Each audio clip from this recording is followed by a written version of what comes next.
ধরেন এই দায়িত্বটা আমার কাছেই দেওয়া হয়েছে। হ্যাঁ, দেওয়ার পরে আমি ধরেন 5,000 টাকা বাজেট, সাপোজ উদাহরণ দিলাম, 5,000 টাকা দিয়ে চিন্তা করলাম কি 1,000 টাকার কাজ করাই আর 4,000 টাকার বাজার করি। বর্তমান এটাই হচ্ছে, পুরো বাংলাদেশই এটা হচ্ছে, শুধু এই যে শৈলাচর এটা না, সারা বাংলাদেশই এই একই কাহিনী হচ্ছে। বিশ্বাস করেন, আপনাদের এলাকা দেখেন, আপনাদের এলাকার রাস্তাঘাট উন্নয়ন হচ্ছে, হলেও দেখেন যে পরিমাণে পাশ হওয়ার কথা কি হচ্ছে সেরকম হচ্ছে না। আপনি মাপ দেন, রাস্তায় মাপ দেন যে কতটুকু হওয়ার কথা ছিল, হয় নাই।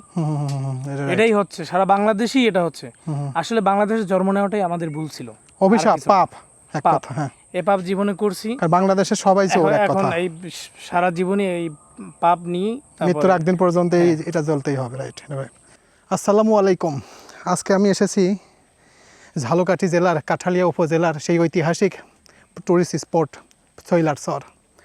এই শৈলারচর কয়েক বছর আগেও খুবই নামকরা একটা পর্যটন কেন্দ্র ছিল। এখানে হাজার হাজার মানুষ, শত শত মানুষ প্রতিদিন এখানে ঘুরতে আসতো, কিন্তু এখন কেউই আসে না। কারণ এখানে নতুন কোনো ট্যুরিজম সেক্টর বলে নতুন কোনো কিছু তৈরি হয় নাই। একেবারে সেই আগের মতো জরাজীর্ণ অবস্থায় পড়ে আছে। একেবারে ছন্ন ছাড়া কোনো উন্নয়নমূলক কোনো কাজ হয় নাই, একেবারে নর্মাল পর্যায়ে পড়ে আছে। তো আজকে এই শৈলারচরে এখানে আসছি। বর্তমানে এই শৈলারচরের কী অবস্থা, কীভাবে পড়ে আছে, সেটারই এক্সক্লুসিভ ভিডিও তথ্য এখন আপনাদের সামনে শেয়ার করব। এছাড়াও শৈলারচরের বর্তমান কী পরিস্থিতি, শৈলারচর সম্পর্কে কিছু ইতিহাস এখন আপনাদের সামনে শেয়ার করব। তো চলুন মূল ভিডিওতে।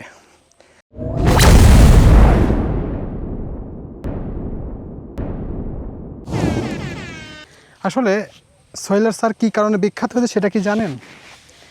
শৈলারচর বিখ্যাত হয়েছে শুধুমাত্র একটি কারণে, সেটা হচ্ছে এই শৈলারচরটা একটা নদীর পাশে হয়েছে, অর্থাৎ সুন্দরবনের পাশে, অর্থাৎ বিষখালী একটা নদী আছে, সেই বিষখালী নদীর পাশেই একটা চর মতো জায়গায় এই শৈলারচর নামকরণ হয়েছে। কারণ এটা এক সময় নদীর মধ্যে ছিল, নদীর মাঝখানে একটা চর জাগরণ হওয়ার পরে এটা হয়েছে। এই যে পাশের যে নদীটা দেখতেছেন, এই নদীটার নাম হচ্ছে বিষখালী নদী।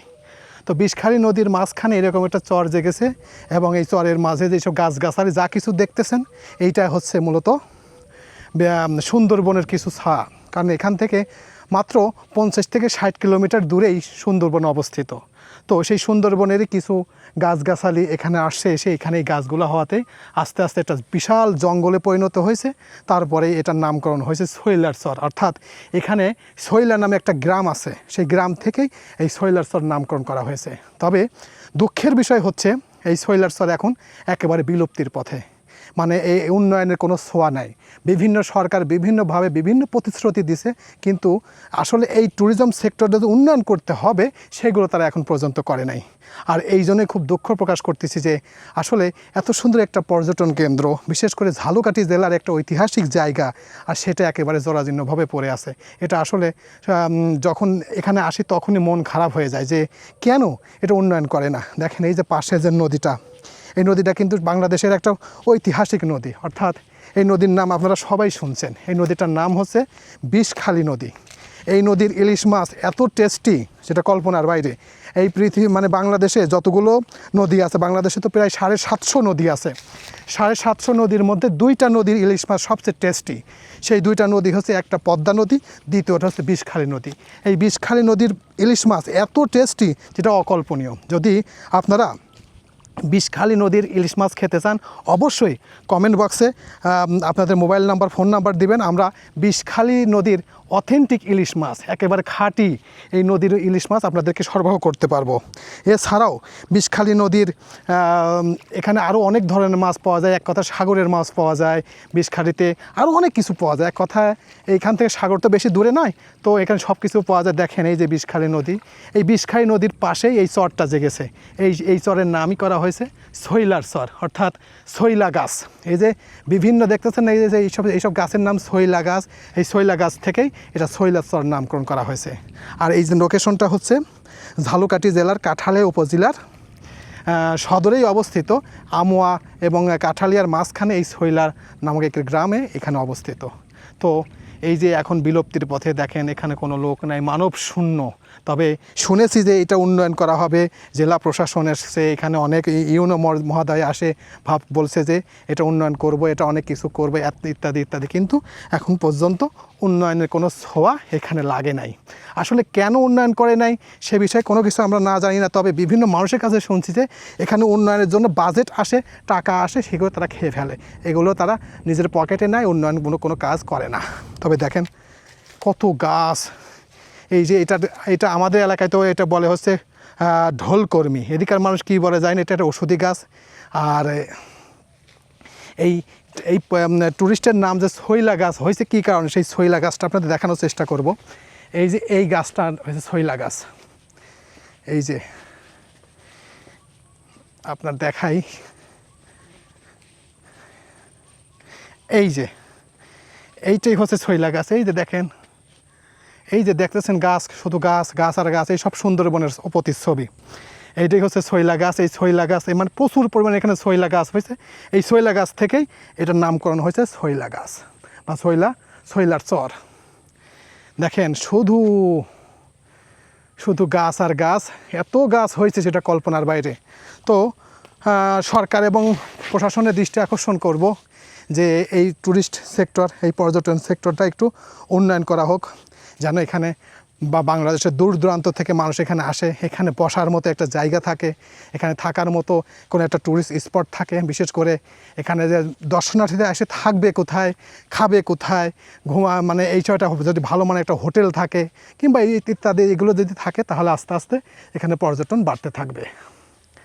তবে একটা খুশির সংবাদ যে এটার একটা বাউন্ডারি করা হয়েছে, সেই বাউন্ডারিটা আসলে খুবই ভালোই হয়েছে, বাউন্ডারিটা দরকার ছিল। তো বাউন্ডারিটা করাতে বোঝা যাচ্ছে যে বাইরে যে বিষাক্ত কোনো সাপ টাপ এই যে দেখেন এই পর্যন্ত করছে, আর করে নাই, এই যে বাউন্ডারি করতেছে আস্তে আস্তে।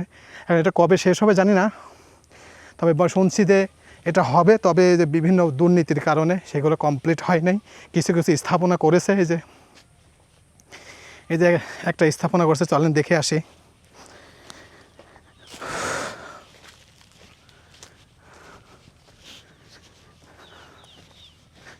এই যে বসানোর জন্য একটা স্থাপনা করছে, একটা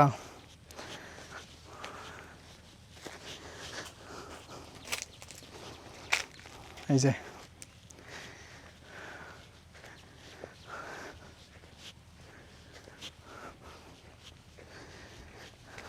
এই যে এটা ঘাট, অর্থাৎ এটা কোনো এক সময় ঘাট ছিল, এটা বসার জন্য এটা করছে। নদীর থেকে দর্শনা বা বাজারে দূর থেকে আসবে, এই যে এই গেটটুকুই করেছে, এই গেটটুকুই করেছে, আর কিচ্ছু করা হয়নি। তবে যদি এইটা যদি একটু রক্ষণাবেক্ষণ ভালো হতো, তাহলে এটা ভালো একটা পর্যটন কেন্দ্র, ভালো একটা ট্যুরিস্ট স্পট হতো। কিন্তু সরকার কেন করছে না সেটা আমি নিজেও জানি না, তবে সরকারকে দৃষ্টি আকর্ষণ করছি, এটা যদি একটু ভালো মতো করে তাহলে বাংলাদেশের অনেক দূর দূরান্ত থেকে লোক আসবে। দেখেন এই যে বিষখালী নদী, এই নদীর ইলিশ মাছ অনেক টেস্টি, কিন্তু যারা এই এলাকায় আসবেন অবশ্যই আমাদের সাথে নক করে আসবেন, আপনাদের ইলিশ মাছ খাওয়াবো, বিষখালী নদীর ইলিশ মাছ খাওয়াবো।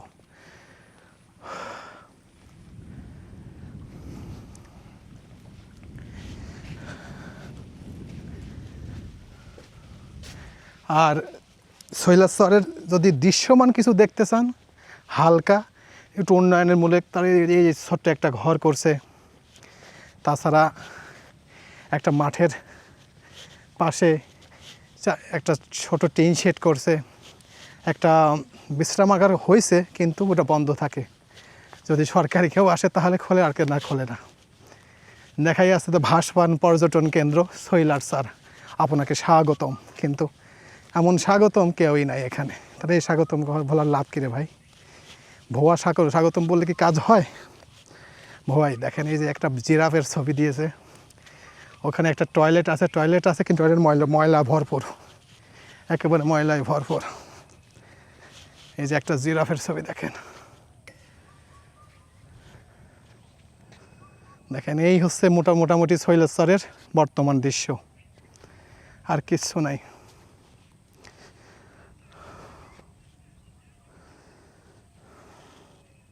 নামকরণ হয়েছে। এই যে দেখেন শৈলাচরের বর্তমান অবস্থা দেখেন, কি কি লেখা দেখেন তো একটু। জুলাই, তারপর একটু আর বলবো না, আর প্লাস এস কি বোঝায় তাই কোন? তারপর ওই যে দেখেন কি লেখা। এই হচ্ছে যে শৈলচরের বর্তমান অবস্থা। এখানে সম্ভবত এও চলে আর কি, ঠিক আছে বর্তমানে আর কি। ওই দেখেন ওই যে এই যে বললাম, এই যে বুঝছেন বিষয়টা।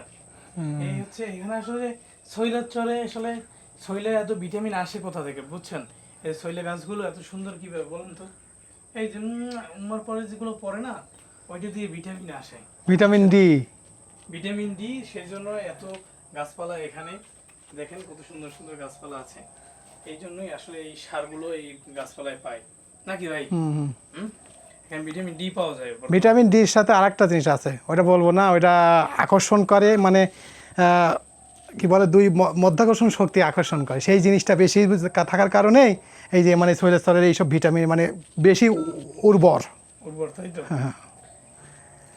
তারপর এটাও একটা ভিটামিন, যাকে ভিটামিনটা বেশি সময় দেখাইলাম না, বেশি সময় দেখাইলে আবার সমস্যা হইতে পারে। সবই ভিটামিন। আপনারা ঘুরতে আসলে আর সাথে করে একটা যে ভিটামিন যে আপনারা বানানোর জন্য একজন নিয়ে আসবেন সাথে করে, ভিটামিন বেশি বৃদ্ধি করার জন্য আনতে হবে যেটা। তাহলে এই ভিটামিন পাবেন কেমন?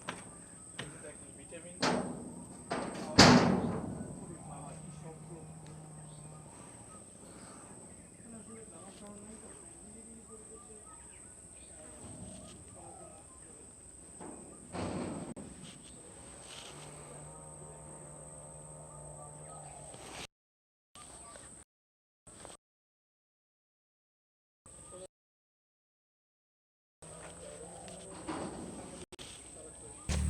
এই যে দেখেন শৈলাসরের প্রবেশ পথ, অর্থাৎ এই শৈলাসরের প্রবেশের জন্য একটা টেল ব্রিজ করা হয়েছে, সেই ব্রিজটাও এখন ভঙ্গুর অবস্থায়।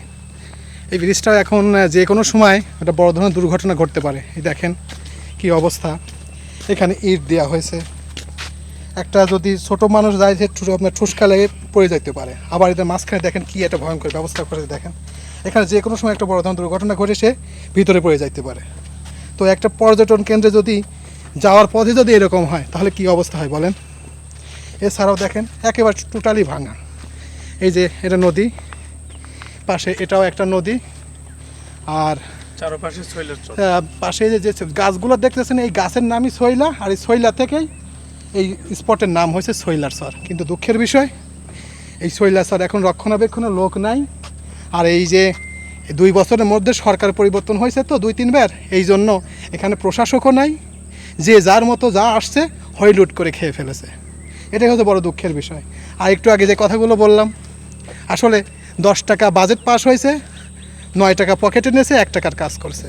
তো যেখানে 10 টাকা লাগবে সেখানে যদি আপনি 9 টাকা পকেটে নেন আর 1 টাকা যদি রাখেন তাহলে সেটা কি উন্নয়ন হবে বলেন? তো বাংলাদেশের সব জায়গায় এই রাঘব বোয়ালরা আছে, রাঘব শয়তানরা আছে, তারা শুধু বাংলাদেশকে কিভাবে ক্ষতি করবে, বাংলাদেশের কিভাবে মানে সব কিছু ধ্বংস করবে, তারা কাজই এটা। কারণ তারা তো কাজ করে না, তারা বাংলাদেশের এরকম ভালো ভালো জায়গায় কাজ আসবে সেগুলো পকেটে নিয়ে খাবে দাবে ঘুরবে, এই হলো বিষয়। তো যাই হোক, অনেক নেগেটিভ কথা বললাম, আপনারা খারাপ মাইন্ডে নিয়েন না। জাস্ট এখানে এসে দুঃখ প্রকাশ, মানে এইগুলো দেখার পরে মনকে না মানতে পেরেই এই দুঃখ কষ্টের কথাগুলো বলে ফেললাম, তো কিছু মনে করেন না। তো অনেকেই অনেক ধরনের কথা বলতে পারেন যে আপনি কি বললেন, আসলে এই কথা বললাম শুধুমাত্র একটা কারণে, দুঃখের কারণে। কারণ এত সুন্দর একটা পর্যটন কেন্দ্র, নদীর পাশে পাশে বিষখালী নদী, আরে দেখেন তো এই একটা নদী, নদীর মাঝখানে একটা চর জাগছে, সেই চরের নামই দিয়েছে শৈলার চর। আজ থেকে 3-4 বছর আগে এসেছিলাম, তখন কি সুন্দর ছিল, এই রাস্তা ভালো ছিল, যেখানে দাঁড়িয়ে রয়েছে রাস্তাটা ভালো ছিল। আর এখন দেখেন রাস্তাটা একটা মরণ ফাঁদে পরিণত হয়েছে। আর ভিতরে ঢুকলাম, ভিতরে একেবারে জরাজীর্ণ অবস্থা, বিভিন্ন গাছগাছালি ময়লা আবর্জনায় ভরপুর, দেখার কেউ না। এক কথা এখানে পরিচর্যা করার জন্য কর্মী দরকার, সেটাও নাই। তো পর্যটন কীভাবে আসবে বলেন? তো এই ভিডিওটা যদি আপনাদের কাছে ভালো লেগে থাকে, আর এই যে কথাগুলো বললাম এই কথাগুলো যদি ভালো লেগে থাকে তাহলে অবশ্যই লাইক কমেন্ট শেয়ার করবেন। আর যারা এখন পর্যন্ত এই চ্যানেলটি সাবস্ক্রাইব করেন নাই, অবশ্যই চ্যানেলটি সাবস্ক্রাইব করবেন। তো সবাইকে ধন্যবাদ জানিয়ে এখানেই শেষ করছি। আল্লাহ হাফেজ।